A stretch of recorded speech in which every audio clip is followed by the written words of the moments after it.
All right, here we go. UM-Flint with the first bands. Gonna begin here. The Ergot is in fact picked. UM-Flint, of course, right once UM-Flint with no ability to really counterpick, they're going to be very, very adamant about these first bands here, because they're gonna pick first, and Conestoga gonna have the opportunity to really look at whatever Virgus picks here. Virgus being our top laner. The Aatrox is hovered, but is finally banned. Aatrox being Virgus's primary premier pick on the top lane, but I would never see that fly for absolute sure. The Ahri ban, of course, leading up for UM-Flint here, and continuing to go to the Conestoga Condors for this next ban. Cogmaw, okay. I actually have not expected the Coggy. That is pretty bonkers, not gonna lie. That's crazy. I think if right click has really driven up the potential for a Cogmaw pick, that is super fun. Cogmaw, if you don't know, is like an artillery ADC. He he lobs like spit, and it's like disgusting. It's got like AoE and does a lot of damage. A little bit of poison on top of it, I believe. That's disgusting.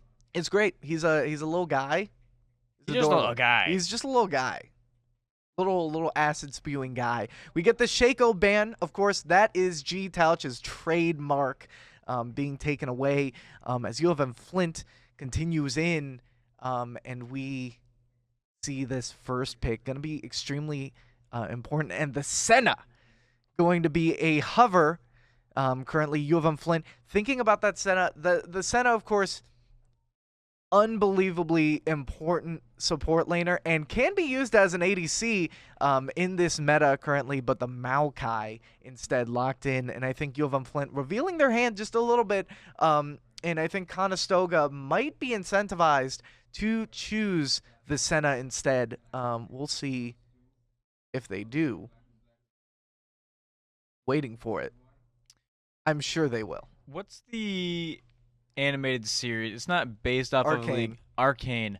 I started watching that. It was so good. Just Q on League. What do you? All right. Misfortune also picked on the Condor side. Very interesting ADC pick. Now I could be wrong, but I don't think I saw any MF. I see a 33% win rate on Andrew, the ADC there. Very interesting pick. And I mean, of course, that is win rate in solo duo. So I think in a team setting, once again, very different. But we do see the Lulu come out. Going to be massive for the support side there. UM-Flint continuing on with their next pick. What is it going to be? I'm waiting for it. What is UM-Flint got up the okay? There's the Senna. The Senna pick, very, very nice. And Kiana. Ooh, Grubby Turtle is feasting. Grubby Turtle, of course, gonna be a really fun mid lane. Kiana, he's gonna show us a treat for absolute sure. Just mechanically, super in tune with this champion. Very excited to see the work UM-Flint has put in here, as it goes back over to the Condors for the third pick of this series. Lissandra kind of holding a very dominant mid lane. This duel is going to be very interesting. I'm not entirely sure about the matchup. Promise, I have no clue what is happening in the mid lane this season. It is an absolute madhouse, as the Condors go for their fourth ban for this game here. Would you say there's like, oh, wow, hovering? It's a Belveth ban. It's Yeah. a Belveth. What would you say, like, so obviously certain, like, champions have different synergies, right? Yeah. So what is U of M looking for right now to kind of give me a clue? I think U of M, the Kiana is a power pick. The Senna, of course, I think, okay, once again, the Maokai could be a support pick. Senna could be flexed as ADC or support, so Maokai could also be played as jungle. That's why you see the Shaco actually being banned after the Maokai was chosen. So U of M Flint Maokai, if you didn't know, lots of crowd control with his ultimate. It kind of rolls these roots along and actually stuns all champions, roots them actually. So they're completely kind of just kind of at the mercy of U of M Flint if a good ulti comes down. It's just like this rolling wave, a tidal wave really of roots. But we do see the Pantheon ban also from the Condors, also very much targeting our top laner. That is the one thing that is not really a question at this current moment. Our top laner still kind of in the air, as U of M Flint is kind of getting banned out. The Volley Bear, possibly. Now that might be the jungle, could be top lane. A very solid flex pick for the Condors. U of M Flint still looking for a solid jungle / support pick. I think the Senna is going to be played ADC. Ornn coming out from Virgus, gonna be Hubbard though. That will most certainly be a top lane pick, but we're not entirely sure about the jungle. It is locked in. U of M Flint with the second to last pick gets the Diana. What is happening? Wait, hold on. Okay. I'm out of my pay grade. I've lost it. I don't know where anybody's going.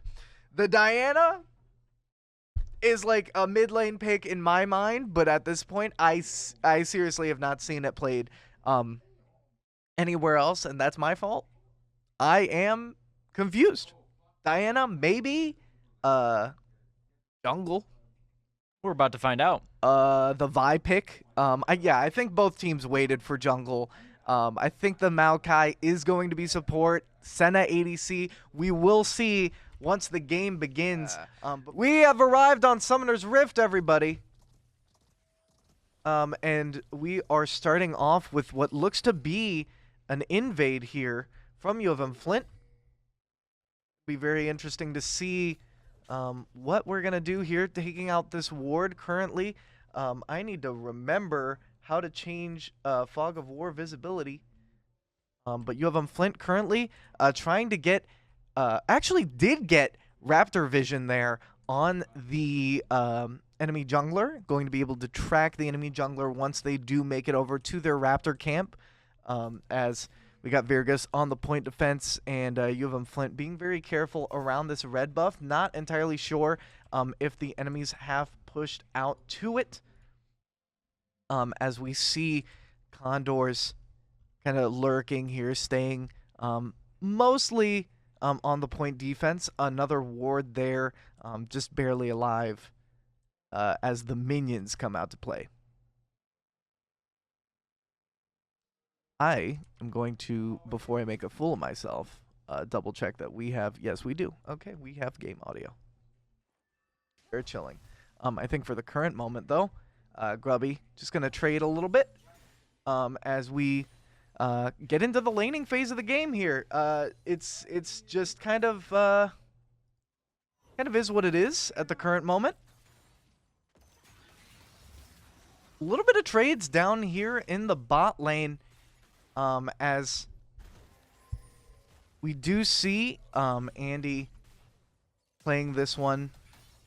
Looking just under 1 CS, still continuing. Missed out on that caster minion. Really tough there.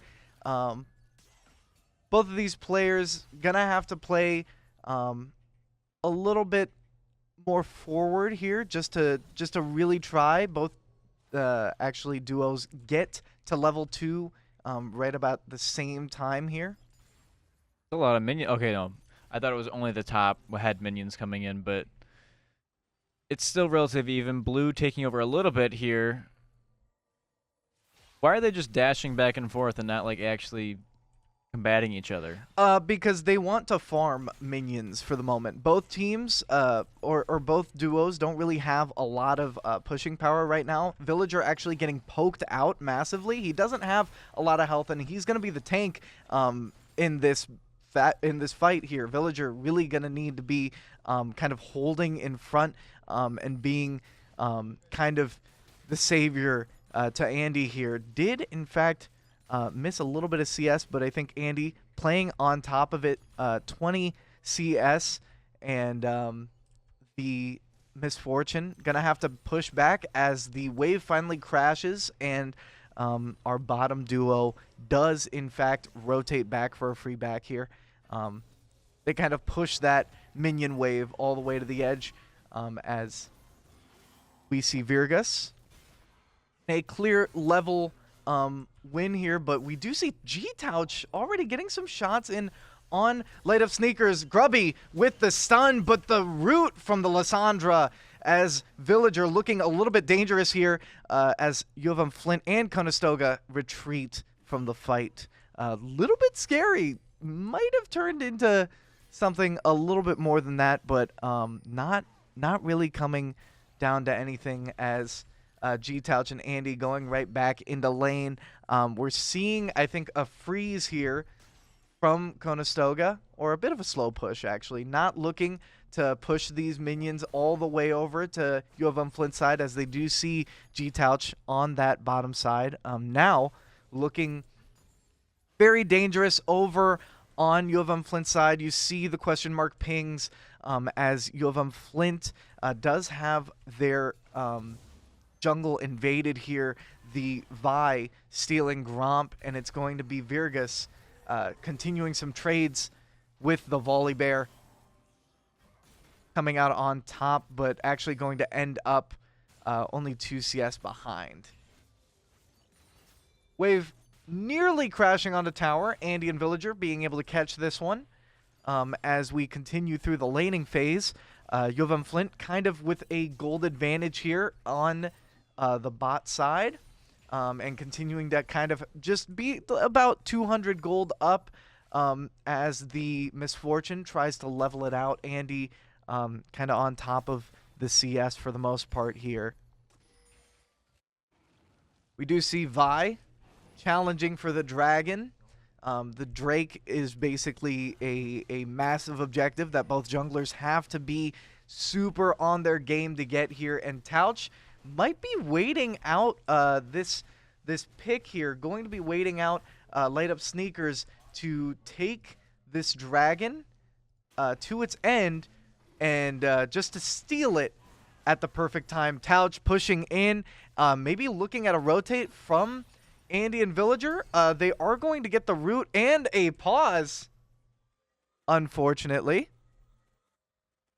You know why? A pause because of Maokai has a ping issue. Our very own Villager with a little bit of a ping issue. Unfortunate. Real unfortunate. I like so from what we see, like with a lot of like the tac shooters, people don't really retreat that often, and I think with like League, it's one of the more tactical games that I've seen. Yeah. Like just from like what 5 minutes we've been watching. Like it's so interesting to see. I don't want to say G-Touch kind of challenging Light Up Sneakers as Light Up Sneakers pushes in. G-Touch just barely able to dodge Vi's Q as Touch continues to go in, gets stunned, and is punished there as Reginald continues to push in. Villager kind of trying to counter with a little bit of Maokai play. Grubby coming in, a lot of damage. The ulti not yet used here.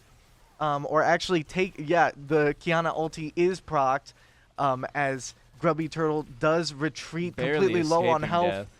And Lissandra with a double kill on the bot lane. You have Flint down 3 after that fight. Goodness. Yeah, and that's a tough one. UM-Flint really going for it. Not having quite the amount of prio that they'd like to challenge that Drake, and then kind of it resulting in the enemy team just going for it anyway. Even you know, having a 4v4 at that point. I think it may have been kind of down to the positioning and not really the gold difference at that point.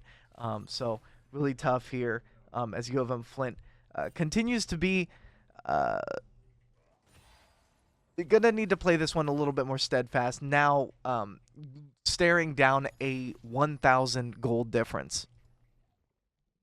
And I think, once again, gold being an unbelievable resource in this game, obviously. When, you TP back to base, you take the shop, and you buy your items. And being up 1,000 gold means you're up 1,000 in item potential, So I don't know like what the gold to item ratio is here. Typically, how beneficial is 1,000 gold? Typically, items can be about 2,000 gold to 3,000. I think the most expensive item is 3,300. I could be wrong. It could be more than that, but I think the most expensive item is like 3,300 gold. UM-Flint going to be challenging the Void Grubs and actually getting the CC off on the enemy Volibear, but oh goodness. Okay, Villager peeling right back out of that, and UM-Flint able to secure 2 kills, or actually, what? That was like 4, I believe. Looks like we have 1,000 gold advantage now. Yeah, actually pulling right back, looking at the Void Grubs for that contesting objective. Massive for UM-Flint as they continue on. I mean, I think the mid game will be very telling, but I think, of course, Conestoga does have Cloud Drake, and that provides a movement buff as well, and I believe ability haste. Ability haste being the reduction of cooldowns for the entire team. Looking a little bit dangerous. Andy here going to be possibly caught out by a bit of a gank, but Villager actually going in on the behind as both teams fight it out here. Andy trying to get the finish on Light Up Sneakers as he continues in, misses the root on the MF there. And it's a failed play from the Condors as Andy pulls back here. Still trying to get a little bit of the wave. Andy with the punish. Nice root. That Lulu just a little too far up. Really challenging that. Really getting to be way aggressive. And the enemy MF not really following up there, as we see a little bit more pain that Grubby Turtle is dealing out, but a pretty even trade. Grubby Turtle just having been a little bit lower on health there. Lysandra eating that tower shot as well. We see Villager waiting out, but I think the enemy team definitely knows about Villager's push here. This gank coming through, but not very successful. Hanji pulling back and staying near the jungler as UM-Flint looks to dominate a little bit more. Virgus pushing out this top lane. UM-Flint looking pretty good. Oh, Virgus, though. Don't caster curse it now. Yeah, I think he is going to have to draw back. These shields on Volibear, absolutely important and massive. Volibear does, in fact, have the ulti, but Virgus already pulling out the ulti. The R, but not going to be enough to slow down Urgod here as Volibear pulling back and hoping to recall as UM-Flint needs to start positioning around the Mountain Drake already up, and the enemy has it fully warded. Flint with no vision on the Drake, going to be signaling for that push. Virgus going to pick up a plate here, or two plates on the tower. That is an easy 250 gold there. Very nice. Grubby Turtle gonna get in deep. going to be surrounded very quickly by the Condors. It is just a slaughter of the mid laner. UM-Flint losing the potential for the Mountain Drake here, as they are down to a 4v5. Grubby Turtle with 10 seconds. UM-Flint might be able to stall, as Grubby does in fact have teleport.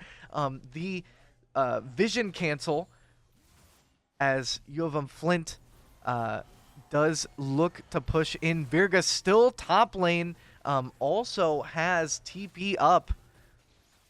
UM-Flint still continuing to stall. Grubby Turtle does have the TP. He comes in, tries to get Reginald.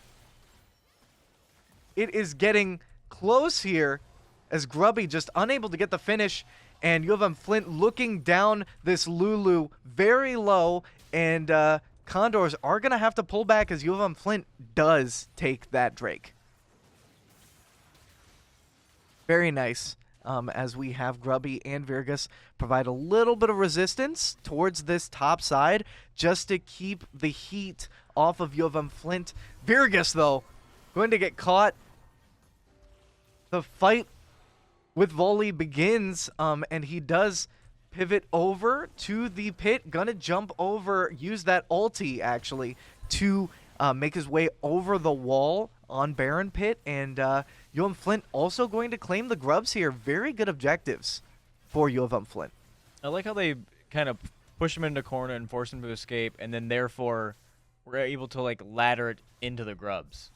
Yeah, I think providing pressure there is super important, and UM-Flint really good on these objectives, prioritizing them very well. Villager pushing into the jungle here. Not too much vision, but UM-Flint looking for a very aggressive piece of vision, actually getting that pink ward spotted out. So not entirely efficient of a play here from UM-Flint. Does get that vision, but it's just immediately destroyed, and there isn't too much information to be gained from that destruction of that ward, unfortunately. As it begins to be, as we get into the transition between the laning phase and, well, you know, where these teams are just going to be trading objectives, the team fights are about to get a little bit more dense here. If the time has anything to say about it. Villager, very aggressive on the support roam here. Going to possibly get caught out by the Lulu. Slowed down here as UM-Flint does kind of push in. Villager with a lot of just resistance here, but going to be running up to Grubby. Does get the ulti off. Grubby hopefully looking for the double kill. Grubby does in fact get the Lulu, but still the Condors do have a lot of vision on this river. Grubby going to pull back and just take those kills for what they were, because they were, or at least that kill was extremely helpful in giving UM-Flint one over on the Condors for the moment. Really nice like switch up, you know, having that backup good. I'm seeing a lot of good comms, I would imagine, today from U of M, able to kind of get their team to rotate where they need to be. No, absolutely. I think Villager did get caught out, but turned a bad situation into a good one. Giving Grubby that gold, giving Grubby that lead is massive, and I think Villager here looking for this gank, but unfortunately not enough follow-up. Virgus having to pull back, and I think Villager getting revealed a little too hard here, as we do see the stealth ward going to be broken by Villager. Continuing to lay in the pressure, going to stay as G-Touch also rotating here, and we see Light Up Sneakers and Urgod getting taken. Villager with the stun. And there goes the Volley Bear. UM-Flint almost at the 2K gold, and they look for this Rift Herald, as UM-Flint just not going to be contested whatsoever, because they could turn this 5v4 into an ugly fight for the Condors, and that would be a lot of gold for UM-Flint. The Condors do be seeming to is that even grammatically correct? The Condors are seeming to kind of form up and look for a pick here. Grubby Turtle going to be caught out a little bit as UM-Flint does in fact take the Rift Herald uncontested. Grubby retreats as Andy going to be a little bit of backup here. Grubby might see an angle on these two, Lysandra and MF, without their support. Grubby with a stun, and it's gorgeous. Andy with the ulti going to continue moving in. Does look for the stun. Hanji with the flash, but it's going to be just enough to get to the Lulu, to the blast cone, and escape, as Grubby does have that movement, but not quite enough, as UM-Flint does get a saucy kill there on the enemy ADC. We do see Virgus kind of getting caught out here in mid. Gonna look like a 3v3. The ulti coming out from the Volibear and the stun from Grubby. Volibear gonna be turning this one around, and we see Villager with the Maokai ulti. UM-Flint going to be playing a little bit more passively here in the mid lane. Condor is not going to be wanting to play this too aggressively, as we do see a little bit more of the bot side push.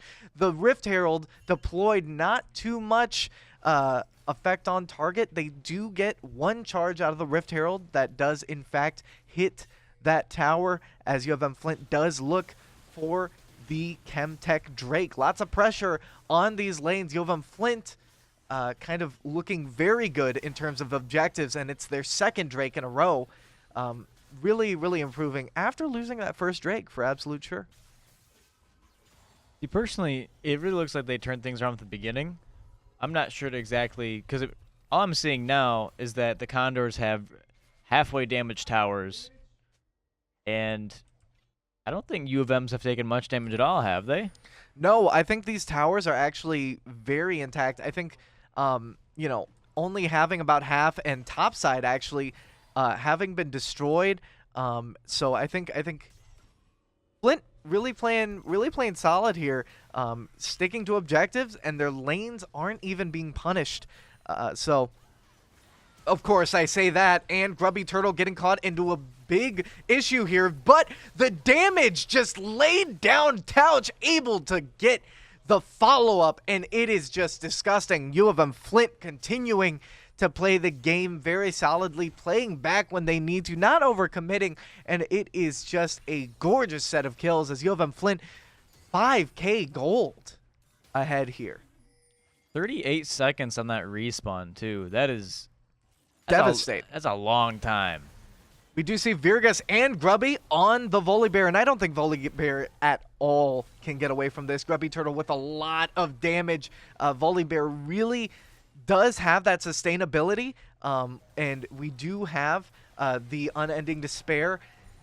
So lots of damage for him here, but I don't think it's going to be enough. But we do see the 4-man rotate. Grubby Turtle going to be caught out, rooted twice there, as Condors do in fact get it. Virgus with the recall right in front of him, going to be interrupted as he continues to catch the wave. U of M-Flint not really having an angle to go for the 4v4, still pressuring the lanes, and just going to have to unfortunately deal with Grubby getting taken down there. Grubby with the Profane Hydra, very nice, and the opportunity as well.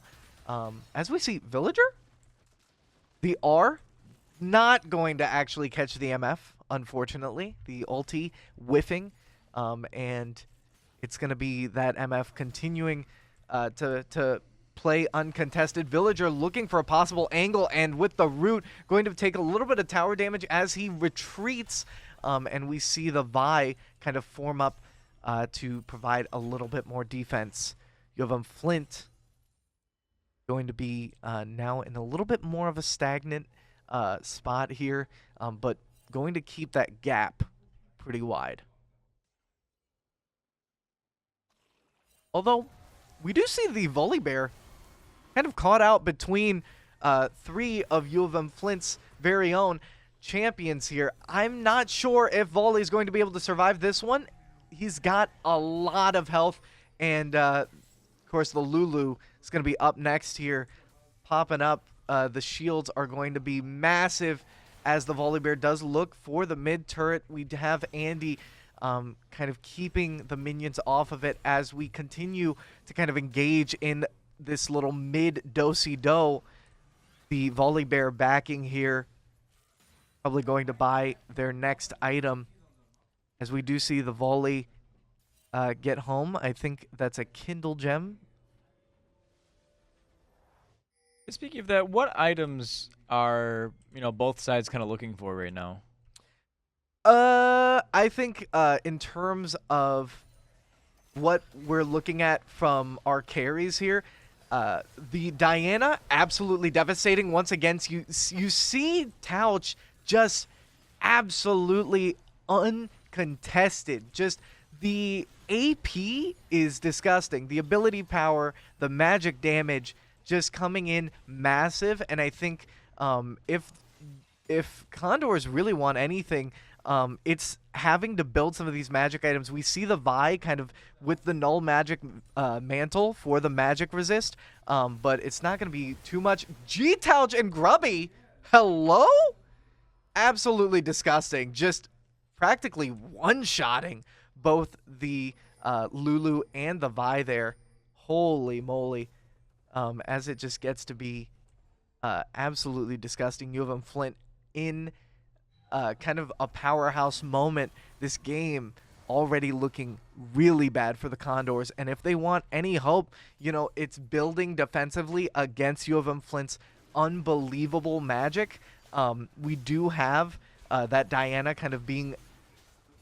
G-Touch has been uncontested with about 5 kills. I'm sure either that first death of his happened after getting his first kill, or before his first kill. I think he has a 700 gold bounty from just being not killed here. And Villager, big ulti here, and the Senna ult coming from downtown. Lissandra, though, does get the shutdown on the Diana. 1,000 gold to the Condors, and that's going to be big in terms of trying to make up for this gap here.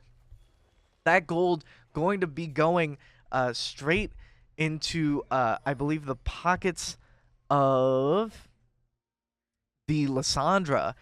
So going to be actually probably their most massive player, and it's probably going to be their only hope for taking this one back. Grubby Turtle taking out this ward here in the mid lane as he goes over, looking to possibly ward the Baron Pit here. That thing's huge. Yeah, a little bit of massive objective. That is a game-ending objective at times, and if UM-Flint does in fact secure it, they could have an angle to end, as they have a lot of pushing power, about to destroy this tier 2 turret on the bottom side. So could be an angle there, but oftentimes actually the tier 2 turret in mid could go down. UM-Flint could grab an inhibitor very easily if they play their cards right and grab this Baron coming up here. We do have Grubby challenging this Lissandra, and she is just unable to continue here on the top lane, going to back as Condors do rotate to try and obtain a little bit more top prio, but those minions are getting pushed in. UM-Flint has an open field here for the Baron, already focused on it, and they take Baron Nashor. UM-Flint with the Baron buff going to be looking to push this straight down mid. Yeah, this is going to be massive. Flint going to be looking at this Baron push. They are going to need to recall very soon. Grubby Turtle, not a lot of mana to work with. And I think Diana, a little mana hungry for absolute sure. So we do see the recall, of course. And we have UM-Flint kind of ready for this next push. The Baron buff going to be still absolutely massive. Plenty of seconds on that. Going to be about the next minute that the Condors are going to have to hold off UM-Flint's push here, and it's going to be an overwhelming one if UM-Flint continues to play their cards right here, already focusing in the mid lane. What exactly does the Baron buff give? So as you can Like, I see the see, minions are different. minions are empowered, have a lot more attack, and I believe more health as well. They do deal a lot more damage and are able to kind of push in. I don't think they actually have extra health. I think they have just regular health, but they deal more damage for absolute sure. We see the ulti from Villager light up Sneakers, getting caught out, trying to get the red buff. UM-Flint stealing it away, and Villager still looking for a little bit more. Not going to be in range as Touch gets hit a little bit here by the rain from MF, as Grubby Turtle just uncontested, looking to take down this top turret. Lissandra not going to be able to challenge under turret as this tier 2 top turret comes down, and Grubby Turtle just for the dive. Holy damage, just disgusting from Grubby Turtle. Yeah, that's tough. You know, you got Morellonomicon, you got Malignance, just no AP defense though. No magic defense, and not even any AD defense, as Grubby Turtle going to be massive in terms of attack damage for absolute sure. Condor's just not really able to adjust at this current moment. We do see the Fimbulwinter, so a little bit of mana scaling for the Volley Bear, just a little bit more shield potential, a little bit more sustainability in the middle of these fights, but UM-Flint already posturing for the Chemtech Soul, actually.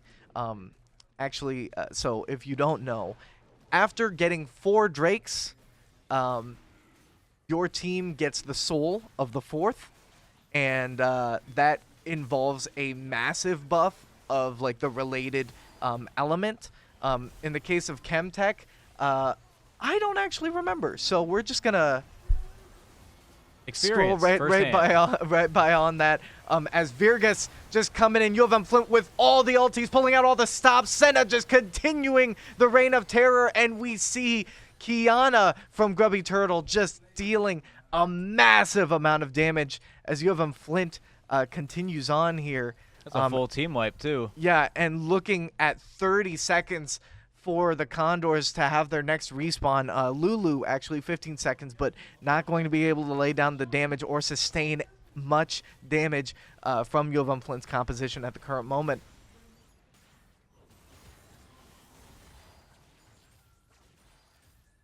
And here we are, Flint pushing all the way in, the tower coming down.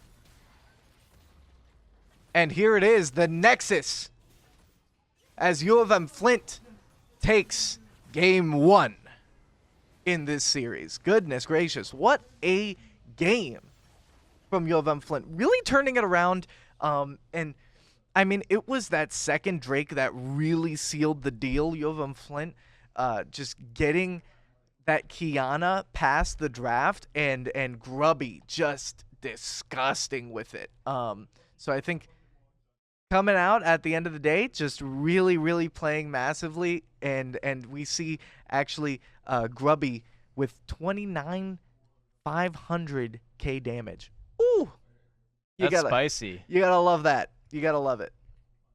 UM-Flint coming out on top in that game 1. We'll see if Conestoga actually lets Grubby Turtle's Kiana come through. That's After seeing how big that was, that would be my first thing to ban. UM-Flint begins draft, and we are ready to go here. Maokai with the hover. Little Maokai hover. UM-Flint on the red side? Okay! So now, okay. Starting on blue side, they reveal a lot of their picks, right? So now, I think the Condors, what they're going to do is try and pick more aggressively towards what UM-Flint kind of likes to play.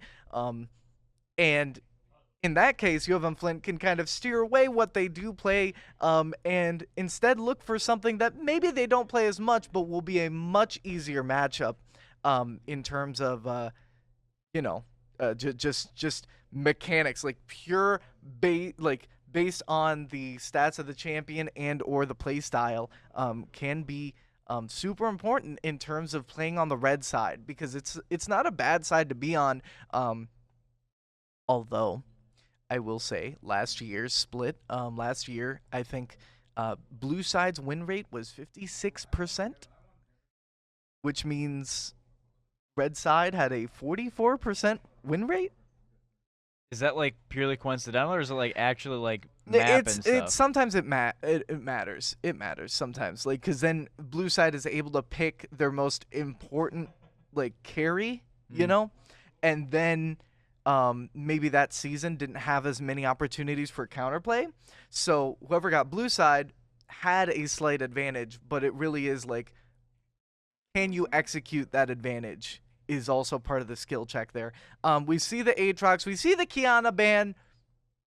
What were we expecting? Be Right. for real, right? But of course, the Ari then also banned Senna, gone. Actually, that's a UM-Flint ban, and that's actually very insightful because both of these teams would be clamoring for the Senna. Just unbelievably strong pick right now, so understandable. Who's the guy on the bottom right? Bottom right, that is Urgot. Because he's been banned first both times. Yes, the enemy top laner on Condor's side. Their name is Urgod. That's because his name is Urgod, as in like Urgot. He's a god on Urgot, right? Do you get it? You understand? Okay. Well, Milio picked from Conestoga's side. Milio, massive pick in terms of healing. Just a massive support player. This character able to I mean, keep entire tanks alive. It's an absurd amount of healing. And UM-Flint looking at the Braum top lane, maybe. Um, See the Kog'Maw pick. Really weird. This, or it could, I think, Braum support. Maybe. Maybe. I don't know. I genuinely, Braum is a little confusing to me, guys. Don't flame. Please no flame. It's my first time casting. Yeah. So coming up next, Condors with the Zac pick, the jungler perhaps. Or this could be a top lane pick as well, Zac. Just a ball of goo. If you kill him, he splits into 4 balls of goo. And if you can't destroy those balls of goo, he will come back to life. Yeah. He can only do that once. The entire game or like every life? No. He can do that once per cooldown. Okay.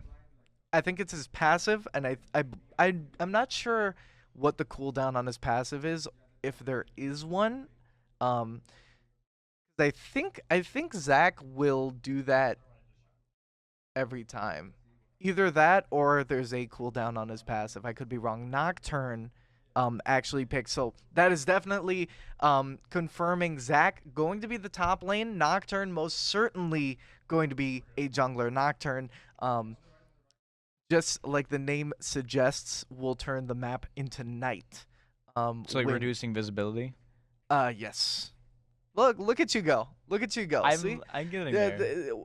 You heard me talking about vision, and Mhm. it's super important, right? You will Right. get caught out. But we do see, hey, Couch, good on you for getting the Belveth. That's fun. We trade the Kiana for the Belveth pick. It's massive. And we'll see. UM-Flint does ban the Lucian as well.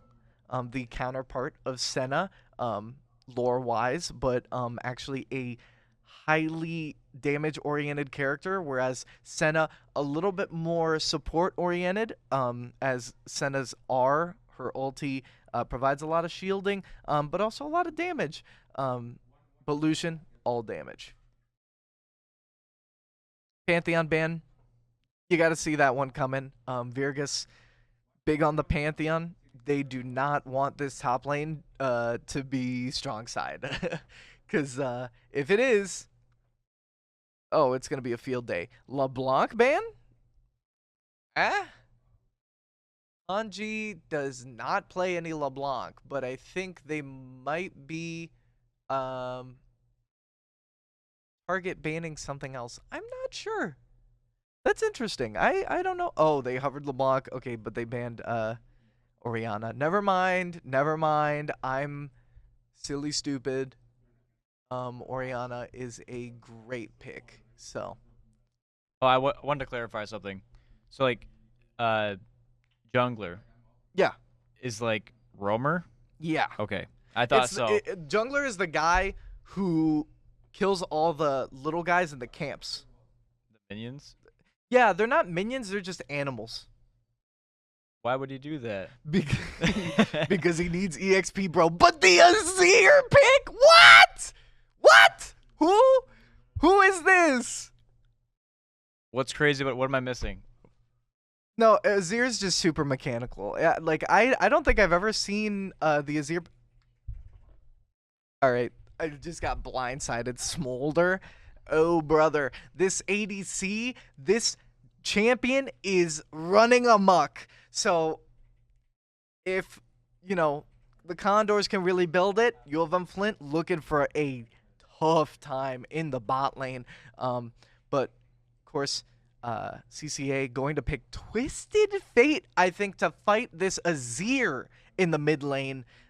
It's looking like, what is it? It's going to be the Twisted Fate. UM-Flint with the top lane pick, waiting with bated breath. What is Virgus going to choose to go into the Zac? What is it? What is it? What is it? I like Twisted Fate's like profile card. Like that's. Well, he's so cool. Yeah. He's like mysterious. He's so mysterious. So cool. What is this?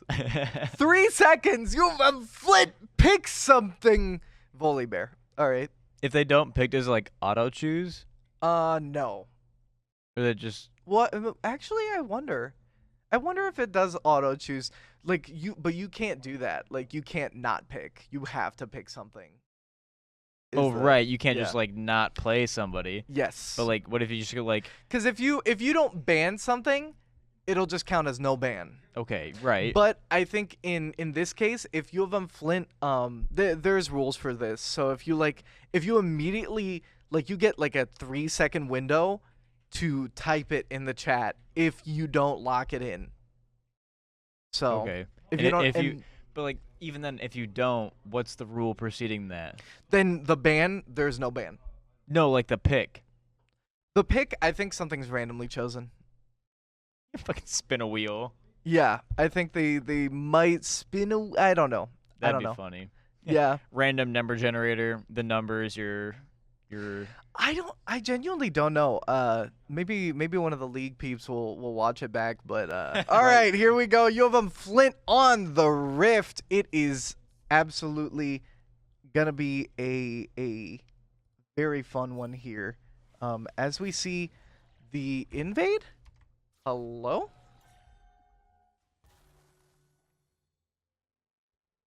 Already kind of cooking. UM-Flint gonna be looking at that Smolder, just doing a lot of damage there. 2 G-Touch. What the dog doing? What the dog doing indeed. Lower third just looking not great here. Whoop. There we go. We're gonna be on the. Why does it go to manual camera every time there we go. Virgus just chilling here in the top lane.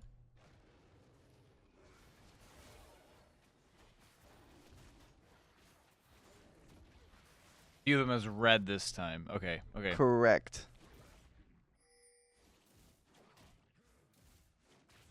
Guys, okay. I hate. All right, we're good. Okay. Are you sure? No. Are you sure? That's League of Legends for you.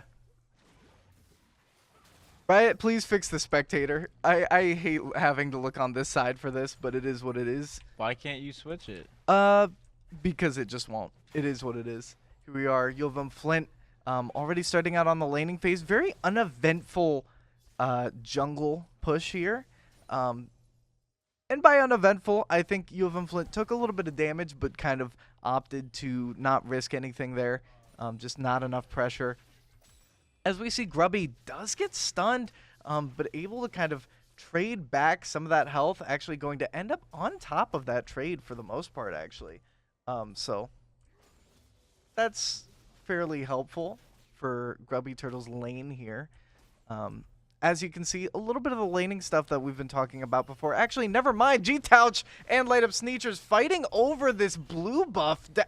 Touch having to completely flash out of that. Virgus, though, going to be cutting off Light Up Sneakers as they continue to push further into this blue side. Actually, that was Touch that was invading, not the Nocturne.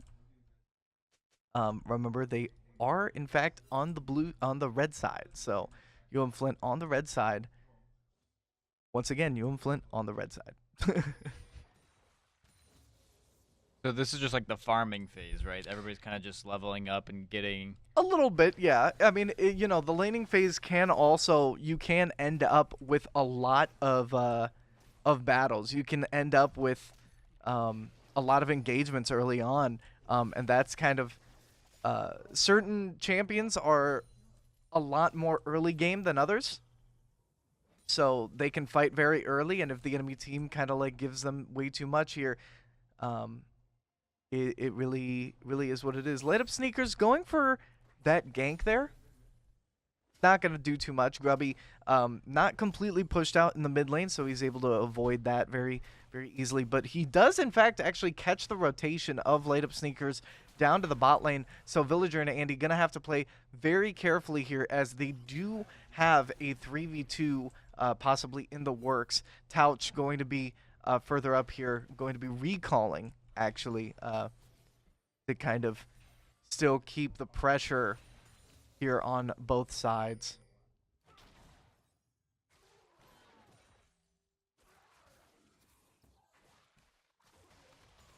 Villager playing up a little bit closer, might be looking for an angle. Hits the Smolder with a little bit of a slow. UM-Flint not pushing too much here. Enemy support actually reaching level 4. Lots of damage here from Andy. Not going to be penetrating the Milio shield there quite yet.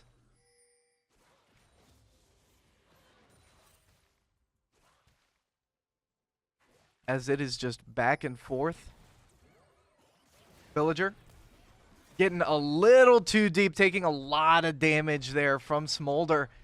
And it gets to look very devious for the Condors. Villager with the flash, and Andrew just continuing the onslaught with the Smolder. That Nocturne could have been absolutely dangerous. Only level 5, and UM-Flint's bot lane is very low on health.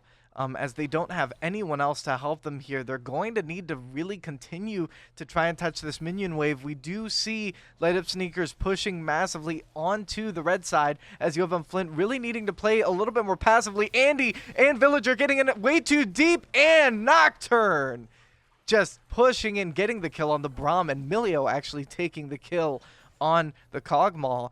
And you don't want to see the support actually taking the kill there. Smolder not getting gifted the kill, so going to be a little bit less gold for the Smolder there. Here we have Virgus actually playing very nicely in this top lane and playing pretty solidly into the Zac. I don't think this is a good matchup for him.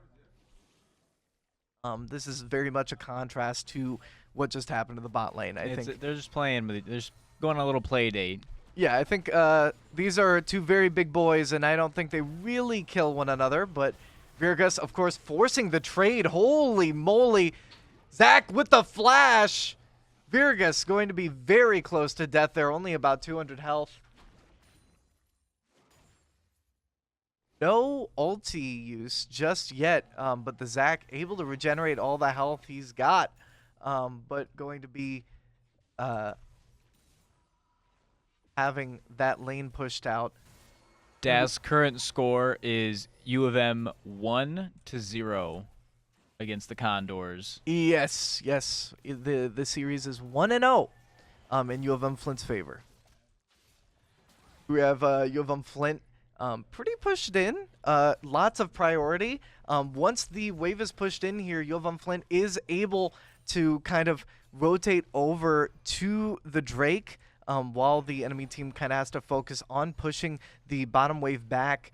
But Flint not really establishing too much priority here. They do get these caster minions pushing up, but the Condors can easily kind of stop it. But they are going to have to waste a little bit of time as the Milio does kind of push up, looking to possibly ward this one out.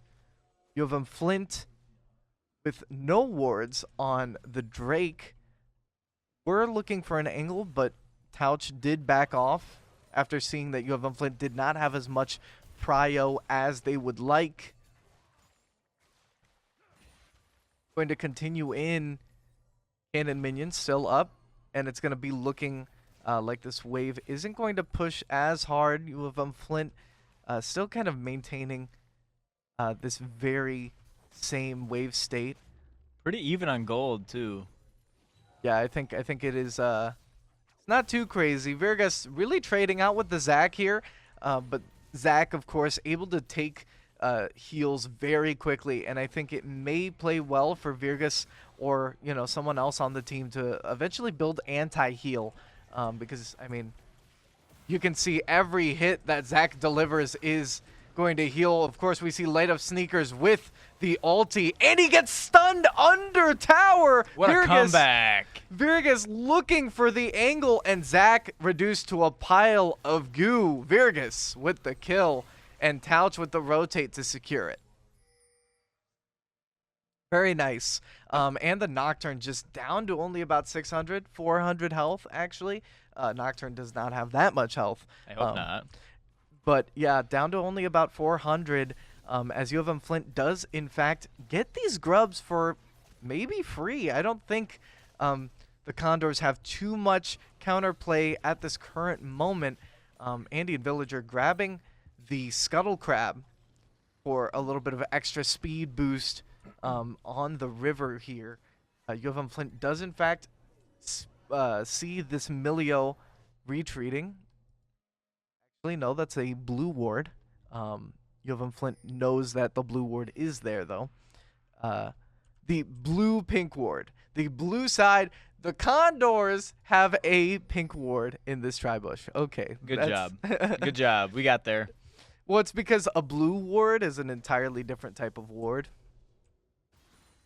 It's like one you can place without even being near it. It's called Farsight. Yeah. Okay. And then the red wards or the pink wards are ones that disable the yellow ones. And then red wards like cancel each other out, so you can see both of them at the same time. Gotcha. Okay.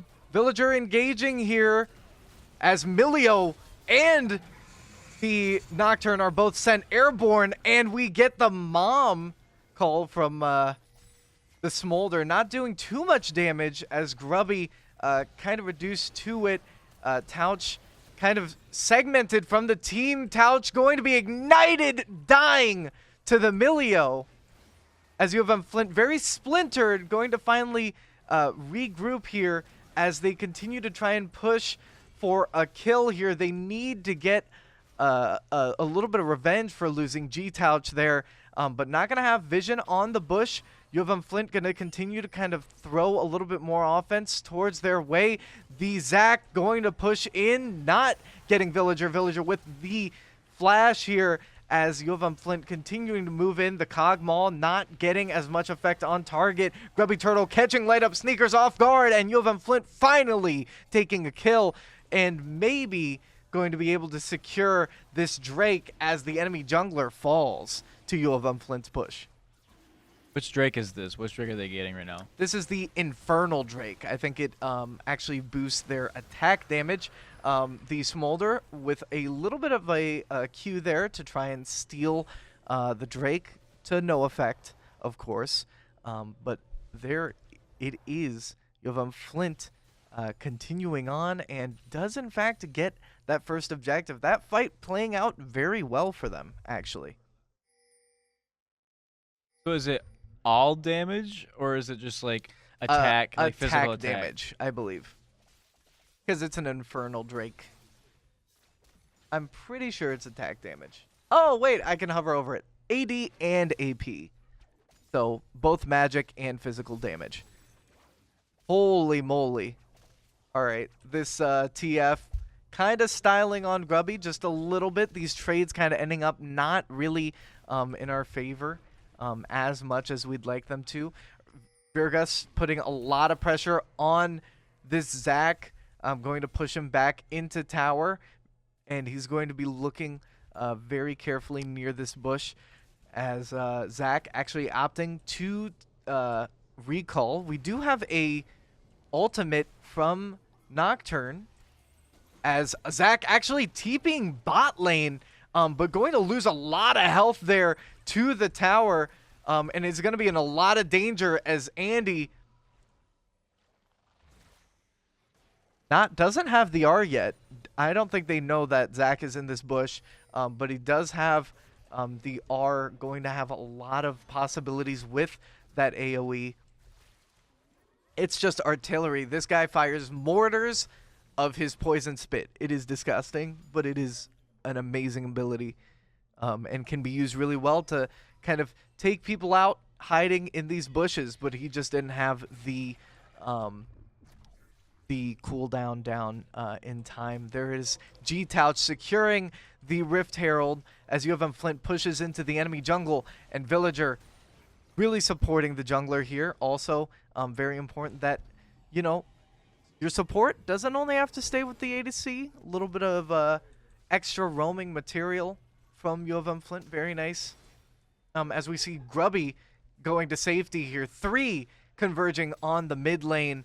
And actually, the Condors actually going to be far enough behind that they have objective bounties. So, as you can see here, these little coin bags or the gold outlines on the red side turrets actually indicate that the game determines that the Condors are far enough behind that they might need a little bit of a helping hand to make sure the game stays fair. That's actually really nice. Like, so it doesn't make it one-sided. That's actually really nice. Yeah, so the blue side has an opportunity, if they can turn the game around just a little bit more, to kind of equalize the 4,000 gold gap with these objective bounties. If they do take a major objective like the towers, or I believe even a Drake. That's good game balancing. It certainly is. However, I wouldn't say good game balancing when you're talking about Riot Games, because a lot of these League players will be very angry at you. Anyway, we have G-Touch pushing in. The Rift Herald already just popping. And we have Grubby Turtle holding out the Nocturne as UM-Flint just pushing down mid. We have the Void Grubs helping out with this massive push, and it looks like an inhib already for UM-Flint just pushing in.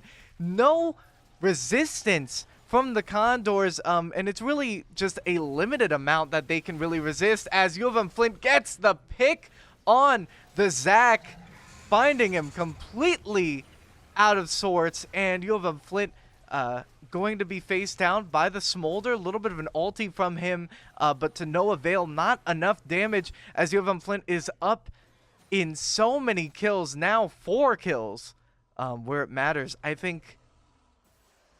mean, the Condors, 2 of their 3 kills to their support, which is very bad, if you didn't know, Lucas.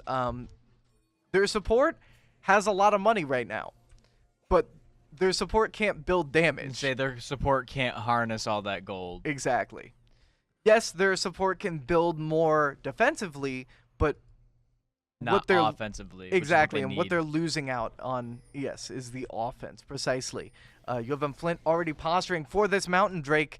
Once again, this is an objective bounty. UM-Flint, though, has these lanes pushed out, and I mean, the Condors have no choice but to focus on these lanes as UM-Flint gets a free Drake, not even having to fight for it here on this second game. And it's looking unbelievably tough for the Condors. Lots of momentum in U of M's flavor. You know, at one Drake after another, I don't know what it was exactly that they took down on the Condor side, but it's another objective in the fact of the need to take that down to win. It's still momentum is what I'm getting at. No, for absolute sure. I mean, just the combination of taking. Oh, hold on. This. Okay, we see the Smolder bring a lot of pressure over to Kog'Maw. Finally, a focus from Condors, actually focusing on the ADC. Villager, though, going to get the stun off, and it's the Bel'Veth who is stunned next. Goodness gracious, hold the phone. We're Even good. League couldn't handle what was going on. League of Legends couldn't handle what was going on, as UM-Flint does, in fact, hold on. We're just going to rewind here. We see the Smolder come in, the ulti pop off. Andrew continuing the reign of terror as Andy falls, but Villager actually being able to turn around, getting the stun on the TF, and we see Touch kind of following up the stun and the slow on the Airborne, getting that TF taken down as Virgus continues in, and it's 2 for 2. UM-Flint has the minions near the enemy tower, and it's looking pretty devious as UM-Flint just has this minion wave so pushed in. Condors, not really too much in terms of recourse. They need to push these lanes out, and they are just so pushed in that they're not going to be able to access these objectives coming up. And I think the Baron Nashor actually very soon going to spawn here, and that's an unbelievable objective that UM-Flint is probably going to take advantage of very soon. 2 kills on their Bel'Veth, 2 kills on their Azir, 2 kills on the Kog'Maw, and even 2 kills on their Braum. Just absolutely dominating the game at the current moment.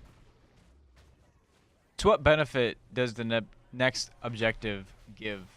The next objective could possibly be game ending. And Urgot here getting spotted out. UM-Flint just clearing the enemy jungle, playing to their massive advantage here. And we see Light Up Sneakers does in fact look for this red side, this red buff, sorry. And Hanji fighting off Virgus here, trying to contest it. Condors do in fact get the red buff, but doesn't really matter. Of course, the diversion here by Virgus on the bottom side. Condors are going to look to pick up this kill, but it's not going to matter much because UM-Flint will trade Virgus for the Baron Nashor because it is possibly game ending here. And by possibly, I mean most certainly game ending, as UM-Flint already looking at a tier 2 tower in the top side. And most assuredly, with the pushing power, is just going to move with this Smolder ulti coming through, not really doing anything. As we see Grubby with a massive Azir ulti, scooping up Condor and giving their last hopes to the Flames. UM-Flint pushing in, getting this tier 2, rotating back in.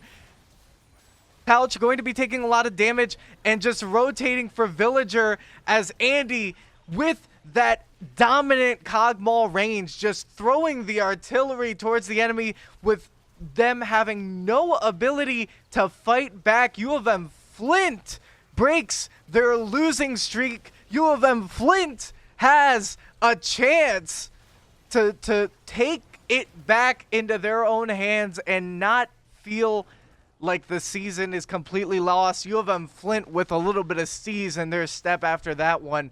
Game 2 going to UM-Flint. Holy moly. Amazing. I'm so happy for them. Me too. And I mean, it was tough. When I first heard that our blue team was having a really tough time, I was like, our team? Our team? Our blue team? Okay, Maze is a different story. I'm Iron. Okay, we have tough times sometimes. It happens. Okay, it's like, whatever. But our blue team, absolutely amazing gamers, and you got to see the absolute best from them today. Um, actually completely breaking open this loss streak that has kind of plagued them, and really not even in a close fashion. Truly an exemplary masterclass on how they work together very well. I think Villager just being super, super good frontline, super good support player who is not afraid to push in. He's not inting, okay? He's not just giving himself up to the enemy team. He is going in when it's appropriate and just providing that front line. Then we have right click on the ranged ADCs just punching in continuously. We have seen the best aspects of our blue team this entire series so far, and I could not be more proud of UM-Flint Blue for sticking it through and playing like that, especially when, at this point in the season, some people would be like, all hope is lost, you know? Yeah, I understand what you're saying. Uh, when you have like a rough season, like how they started, where they are now, but when you have such a good game like this single-handedly, if I was playing on this team, would give me hope to keep going. Right. I can't speak for the team themselves, but personally, this was encouraging. Like especially since I've never seen League at all, this was amazing. Yeah. No, absolutely. All right, stream. We got all the peeps All on of the them. VC. Yeah, everybody. But I hope none of these players come back from the bathroom break like, "Yo, guys, we, like Super hot. oh, okay. Okay, great. Well, you are now hot on the mic. How is it going, guys? How's that one feel? That one felt freaking awesome. Considering we were doing pretty bad to be honest throughout the rest of the season. Winning this one 2-0 definitely felt a lot better, and it's definitely because of our practices. We have been working on vision control a lot, and you can see that, like, these games we like had a whole Christmas tree worth of wards in their jungle, so Mm. felt really good with that. All Yeah. we needed was 2 words. Yeah. Real. No, I think like the vision, especially game 1, like played massively into like how you guys actually got to get like some of those picks, and especially played after losing first Drake. Like that was super big, I think. Mhm. Exactly. And I, just for that last game too, like with the early game, we had like the idea of, okay, from my perspective at least as Belveth, where it's like top lane's hard to gank, bot lane's hard to gank. All I did was I'm just gonna farm out and then take and trade objectives, and once I Yeah. can get my form, we're just gonna like smash them. And it became okay. Bot lane got a little bit ahead, enough to just get them off of dragon, just get them off the Right. dragon, Yeah. and then I get grubs for free. I get my transformation, then I come to dragon. We get the dragon for free. That leads to dragon pressure into the second grubs, into the herald, into taking full control of their jungle, and it just keeps going from there. Where it's like once you set out a game plan, like you can just take what you have and then like keep pushing it further. No, absolutely. I mean, it's just it's kind of like that strategy that you guys really just like, you had these rotationary um like I don't know how these previous games have gone, okay? And I don't know what has been going wrong exactly, but the way you guys were just so responsive was Mhm. really great to see. Like, just like the comms must have been pretty on point this time around. So yeah, with a lot of our like responsive stuff to that, the reason that it was failing before was we wouldn't have comms to say because we wouldn't have the vision for the information, right? So it would kind of be like, okay, we play for like say a scuttle crab at full clear, which is what we were actually going to do on this time, that last game, and Right. it's like if we have no idea where the Nocturne is and mid lane's pushed in and bot lane's pushed in, it's like we don't know where anybody is. We can't even make a call. But Right. once we have them pushed out, then it's like, oh, once I start fighting Nocturne or something, it's like, oh, bot lane can come, mid lane can come, everybody can just come and do whatever they need to do. Or if like it's even, it's like, okay, we have just like a comm of like, hey, this guy's gonna be there first, and it's like that's completely fine. But it's like just having like at least enough to like know where they are has been like the biggest game changer. Just like a few wards deep gives like that huge difference in the comms.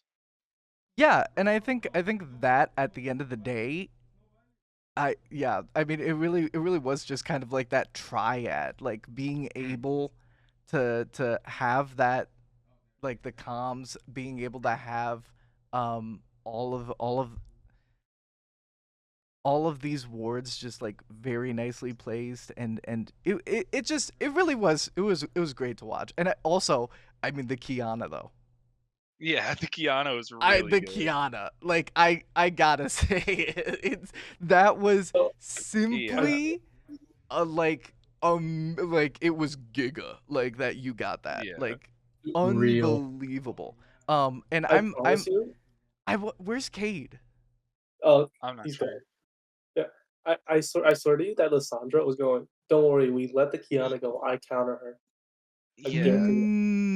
So that's Okay. the thing, right? Lissandra, so at lower elos, Lissandra does kind of beat Kiana, where you can just point and click R her and then like, CC follow up, she's dead.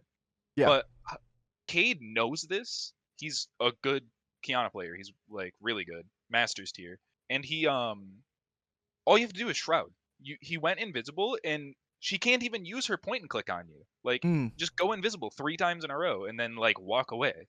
Which is exactly what happened. I remember in the first game there was a bot fight where not Nocturne. Vi and Lissandra were like chasing him down and he just went like Vi point and clicked R herd and then she went invisible. Lissandra just stood there like waiting, like because she can't R her when she's invisible. And by the time she came out of Shroud, I was there, and then we just double killed them for free. So it's Right. like Yeah. the Lissandra just didn't know the matchup to like the fullest extent. It felt like, so that's why that fell through so hard. At least until it was way too late to be able to Yeah, do anything or build towards like just a more defensive way. Like it just got to be way out of hand. And I mean, I'm sure when Cade gets a lead, it's yeah, yeah. he was ripping them apart. Yeah, I mean, at one point the Kiana damage, I mean, it was just like 1-2. That was it. Like Mhm. just And that's just gorgeous. yep, that's the AD assassin life. Just 1-2 smash them. They banned Shaco and left Kiana open the first game, so that's why that happened. Then they banned Kiana. We were thinking of me going Shaco, but like Mm. with the draft and how it unfolded, it was just not there for me. Else I would have been Yeah, doing the exact same thing. It's just you know, such a I perfect mix up. I didn't even mention I didn't see the Shaco. Yeah, I was like, oh, they like the Shaco's open, but yeah, like I was Yeah, I should have asked. Like I was We wondering. we feel Yeah, like there's just a lot of better jungler yeah. picks, especially Shaco. into their team. Like with Yeah, Zac Nocturne, you can't pick Shaco into that, I don't think. yeah, real. exactly. That's all we had information on. And And I like see. Shaco's just bad in general for like these competitive like everybody's talking to each other in comms type of games. It's like in solo queue, you jump over a mid wall, you don't have your top laner to shout out like, "Hey, Shaco's in your lane," right? Ah, okay. So, Yeah, yeah, yeah. In but in these types of games, it definitely is not as potent. in Ooh. oh game yeah. two, we were actually gonna ban the Maokai, but they banned it before. Hmm. Like It our saves plan you a was to ban. just like flip flop around the Senna Maokai, but we just decided to close that off because I really do not want to see that if I'm not Mm. playing it. Yeah, Oh, that's they did true. it I for us. mean, why leave the Senna?